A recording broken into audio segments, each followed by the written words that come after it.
Hello friend, आप सब बढ़िया होंगे सुस्त होंगे। आज हम लोग क्लास 12th इंटर बोर्ड परीक्षा फाइनल परीक्षा जो 2027 में देने वाले हैं, सब्जेक्ट हिंदी चैप्टर 2 सूरदास पद खंड का है। चैप्टर 2 सूरदास ऑब्जेक्टिव क्वेश्चन करने वाले हैं इस चैप्टर का। देखिए आपका पहला सवाल, सूरदास की कौन सी रचना है? सूरदास की कौन सी रचना है? आपका सही जवाब होगा पद्य। डी सही जवाब होगा पद्य। सूरदास किस भक्ति के कवि है? किस भक्ति के कवि है? आपका सही जवाब होगा कृष्ण भक्ति। बी सही जवाब होगा कृष्ण भक्ति।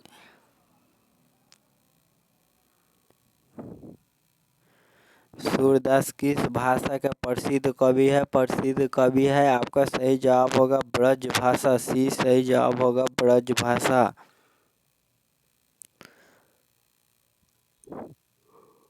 वात्सल्य के विश्व में अदिति कवि कौन है? अदिति कवि कौन है? आपका सही जवाब होगा सूरदास। ये सही जवाब होगा सूरदास।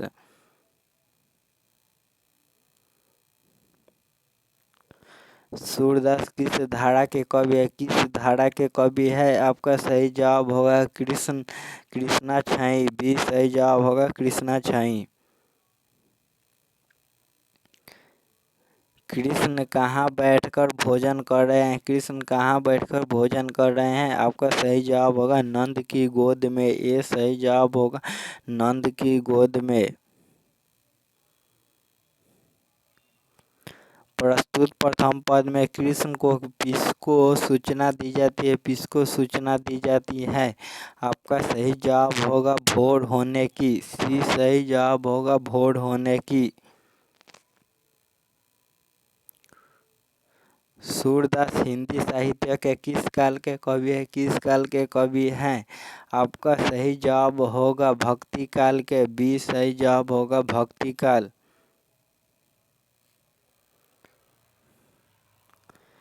कौन सी रचना सूरदास की नहीं है? कौन सी रचना सूरदास की नहीं है? आपका सही जवाब होगा सत्यसाई। डी सही जवाब होगा सत्यसाई।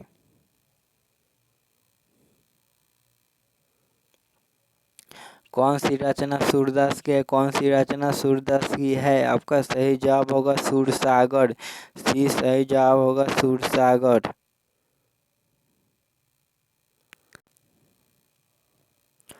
सूरदास किस चीज की भूख है? सूरदास किस चीज की भूख है? आपका सही जवाब होगा कृष्ण की जूठन की। ये सही जवाब होगा कृष्ण की जूठन की। सूरदास की अनुमानित जन्म तिथि क्या है? अनुमानित जन्म तिथि क्या है? आपका सही जवाब होगा 1475 ईस्वी। बी सही जवाब होगा 1475 ईस्वी। निम्नलिखित में से कौन सा कवि अर्थ छाप का नहीं है? अर्थ छाप का नहीं है। आपका सही जवाब होगा जयसी। सी सही जवाब होगा जयसी।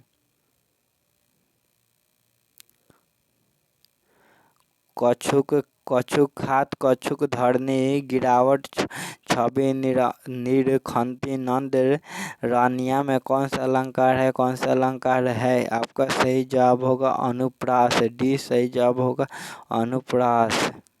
देखिए अनुप्रास। केवल कुसुम फूले नर नारी सूर श्याम में कौन सा अलंकार है? कौन सा अलंकार है? आपका सही जवाब होगा अनुप्रास। बी सही जवाब होगा अनुप्रास।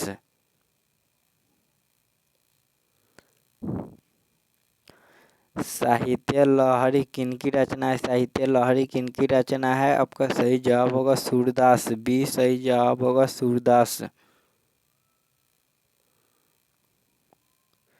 सूरदास की रचना की भाषा क्या है? रचना की भाषा क्या है? आपका सही जवाब होगा ब्रज भाषा। बी सही जवाब होगा ब्रज भाषा। सूरदास के गुरु का नाम क्या था? सूरदास के गुरु का नाम क्या था?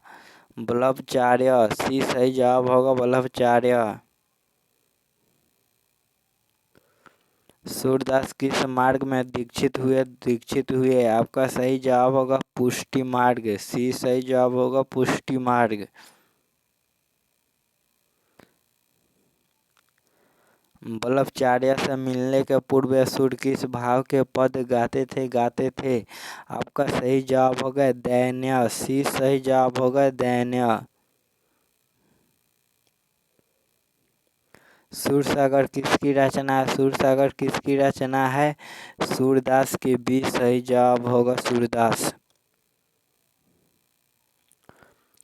द्वितीय पद में किस खाद्य पदार्थ का उल्लेख नहीं हुआ है? आपका सही जवाब होगा अपूप, डी सही जवाब होगा अपूप। सूरदास की कृति है साहित्य लहरी, सी सही जवाब होगा साहित्य लहरी। सूरसागर भाषा में रचित है? सूरसागर किस भाषा में रचित है? आपका सही जवाब होगा ब्रज भाषा में, सी सही जवाब होगा ब्रज भाषा में। सूरदास के संकलित पदों में कौन सा रस है? आपका सही जवाब होगा वह तसल्य रस, बी सही जवाब होगा वह तसल्य रस। कन्या का क्या अर्थ होता है? कन्या का क्या अर्थ होता है? गोद, डी सही जवाब होगा गोद। भगवान श्री कृष्ण किस कवि के पूज्य थे? सूरदास के, डी सही जवाब होगा सूरदास के। और इस चैप्टर में टोटल 27 ऑब्जेक्टिव क्वेश्चन था और 27 ऑब्जेक्टिव क्वेश्चन कर दो। क्लास को लाइक, सब्सक्राइब, शेयर और कमेंट जरूर कीजिएगा। क्लास को यहीं पर समाप्त करते हैं।